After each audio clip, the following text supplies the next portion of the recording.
अस्सलाम वालेकुम, मेरा नाम नादिया है। मैं एक स्पीच थेरेपिस्ट हूँ। आज हम बात करेंगे आर्टिकुलेशन एरर्स यानी कि तोतलापन के बारे में। आर्टिकुलेशन एरर्स क्या होते हैं कि जब जो भी अल्फाज हैं वो डिफरेंट साउंड्स का मजमूआ होते हैं। अगर कोई शख्स इन साउंड्स को प्रॉपर तरीके से अदा नहीं कर पाता तो इसको हम आर्टिकुलेशन एरर्स कहेंगे या तोतलापन कहेंगे। आज की वीडियो में हम देखेंगे कि इसकी वजूहत क्या हैं, इसकी टाइप्स कौन कौन सी हैं और कब हमें स्पीच थेरेपिस्ट के पास जाना चाहिए। तो सबसे पहले हम बात करेंगे कि हम बोलते किस तरह से हैं। हमारे जिस्म के डिफरेंट अज़ा बोलने में इस्तेमाल होते हैं, जैसा कि हमारे होंठ, हमारी दांत, हमारी ज़ुबान, हमारा पैलेट या उला जिसे कि हम कौवा कहते हैं, इसी तरह वॉइस बॉक्स, इसी तरह से लंग्स। इन सारे जब ये सारे अज़ा मिलते हैं और एक कोऑर्डिनेशन के साथ काम करते हैं तो डिफरेंट किस्म के साउंड्स पैदा होती हैं। वो साउंड्स मिलकर अल्फाज बनाती हैं। अगर वो साउंड सही तरीके से प्रोड्यूस ना हो तो उसको हम आर्टिकुलेशन एरर्स का नाम देते हैं या उसको तोतलापन कहा जाता है। ये तो हमने बात की कि आर्टिकुलेशन एरर्स होते क्या हैं। अब हम देखेंगे कि इसकी क्या वजूहात हैं। आर्टिकुलेशन एरर्स को हमने मेन दो हिस्सों में तकसीम किया है। सबसे पहले ऑर्गेनिक और दूसरा है फंक्शनल। ऑर्गेनिक कॉजेज जो होती हैं उसमें हमें वाज़िया तौर पे पता होता है कि मसला किधर है। जैसा कि अगर लिप्स का मसला है तो क्लेफ्ट लिप या क्लेफ्ट पैलेट या इसी तरह टंग टाई वो हमें नज़र आता है। ज़ाहिरी तौर पर जो वजूहात नज़र आती हैं उसको हम ऑर्गेनिक रीजंस का नाम देते हैं। इसमें सबसे पहले आता है क्लेफ्ट लिप और क्लेफ्ट पैलेट। पैदाइशी तौर पर किसी भी बच्चे का अगर होंठ कटा हुआ हो या पैलेट कटा हुआ हो तो हम उसको क्लेफ्ट लिप और क्लेफ्ट पैलेट का नाम देते हैं।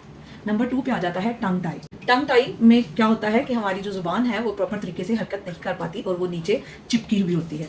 नेक्स्ट है डेंटल प्रॉब्लम, यानी कि अगर दांत टेढ़े मेढ़े हैं या दांत टूटे हुए हैं तो वो भी रीजंस हो सकती हैं कुछ साउंड्स को सही तरीके से ना अदा करने की। नेक्स्ट है हेयरिंग लॉस। अगर बच्चे को सुनने में मसला है तो ये भी एक बहुत बड़ी वजह होती है आर्टिकुलेशन एरर्स की। नेक्स्ट है न्यूरोलॉजिकल प्रॉब्लम्स, जैसा कि सेरिब्रल पॉलिसी, कोई ब्रेन इंजरी हो गई, इसी तरह से एप्रेक्सिया हो गया। फंक्शनल इश्यूज में सबसे पहले ये आ जाएगा कि अगर माँ बाप बहुत फास्ट बोलते हैं तो बच्चा उन साउंड्स को प्रॉपरली सीख नहीं पाता, जिसकी वजह से बच्चे के अंदर ये एरर्स आते हैं। नंबर 2 आ जाएगा कि अगर बच्चे का स्क्रीन टाइम बहुत ज़्यादा है और वो जो नेचुरल साउंड्स हैं उन पर तवज्जो नहीं दे पाता, जिसकी वजह से कुछ साउंड्स में इश्यूज आ जाते हैं। नेक्स्ट अगर बच्चे को एक से ज़्यादा जुबान एक ही टाइम में सिखाई जाए तो वो भी एक मसला बन सकता है। नेक्स्ट है कि अगर बच्चों के साथ आप ऐसी जुबान यूज़ कर रहे हैं जैसे कि चाइल्डिश लैंग्वेज जिसे हम कहते हैं, बच्चा का खाओगे, का करना है, इस तरह अगर बच्चा बोल नहीं रहा और बच्चा डिलेड स्पीच के साथ है तब भी बच्चे के अंदर ये एरर्स आते हैं। अब हम बात करेंगे आर्टिकुलेशन एरर्स कितनी तरह के होते हैं। नंबर 1 है सब्स्टिट्यूशन। सब्स्टिट्यूशन में क्या होता है कि बच्चा किसी एक साउंड की जगह पे दूसरी साउंड को बोलना शुरू कर देता है, जैसा कि रैबिट को वैबिट कहेगा, पानी को वानी कहेगा। इस टाइप के जो एरर्स होते हैं। नंबर 2 है ओमिशन। ओमिशन में बच्चा क्या करता है कि कोई ना कोई साउंड जो है वो मिस कर देता है, जैसा कि अगर बच्चे ने कैट कहना है तो सिर्फ का, इसी तरह बिल्ली कहना है तो ली, मतलब कोई ना कोई साउंड ओमिट कर देगा। नेक्स्ट है डिस्टॉर्शन। डिस्टॉर्शन में बच्चा क्या करता है कि लफ्ज़ को बिल्कुल तोड़ मरोड़ देता है, उसकी वजह से बच्चे के वर्ड्स की समझ नहीं आती। उसके बाद है एडिशन। एडिशन में बच्चा कोई ना कोई नई साउंड लफ्ज़ के अंदर ऐड कर देता है, जैसा कि ब्लैक है तो उसको कहेगा बैलैक, बैलैक। इसी तरह से कोई मतलब उसमें कोई ना कोई साउंड, एक या दो साउंड्स ऐड कर देगा तो उसको हम एडिशन का नाम। अब हम बात करेंगे कि कौन सी साउंड्स किस एज में आती हैं।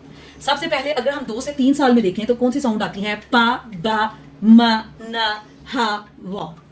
इसी तरह से 3 से 4 साल में बच्चे को ट, ड, क, घ, फ, य, अंग, ये साउंड्स आ जानी चाहिए।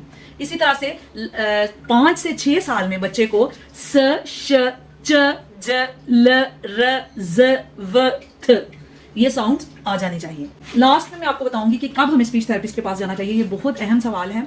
मैंने जैसा कि आपको बताया कि किस एज में बच्चे को कौन कौन सी साउंड्स जो हैं वो आ जानी चाहिए, तो उसके मुताबिक आप उस चार्ट के मुताबिक आप बच्चे को चेक कर सकते हैं। वैसे मेरे ख्याल में अगर 4 से 5 साल के बच्चे की बात बाहर के लोगों में से कोई नहीं समझ पा रहा तो इसका मतलब है कि उसकी साउंड्स के बहुत ज़्यादा एरर्स हैं, तो फिर आपको स्पीच थेरेपिस्ट के पास ज़रूर जाना चाहिए। और 5 से 6 साल में तो अगर बच्चा नहीं इन चीज़ों को कर पा रहा, इन साउंड्स को प्रॉपर्ली अदा नहीं कर पा रहा, तो फिर आपको ज़रूर स्पीच थेरेपिस्ट से मशवरा लेना चाहिए। नेक्स्ट वीडियो में मैं आपको बताऊंगी कि किस तरह से आप घर में बच्चे के स्पीच एरर्स को क्लियर कर सकते हैं, क्या क्या चीज़ें अहम हैं, कौन कौन सी एक्सरसाइज की जाएं ताकि बच्चा जो है स्पीच एरर्स जो है उसके क्लियर हो। तो वो नेक्स्ट वीडियो में इंशाल्लाह मैं आपको बताऊंगी। अगर आपको ये वीडियो फ़ायदेमंद लगती है तो इसको ज़रूर शेयर करें और मुझे अपना फीडबैक भी ज़रूर दें। मुझे दुआओं में याद रखिएगा। अल्लाह हाफिज़।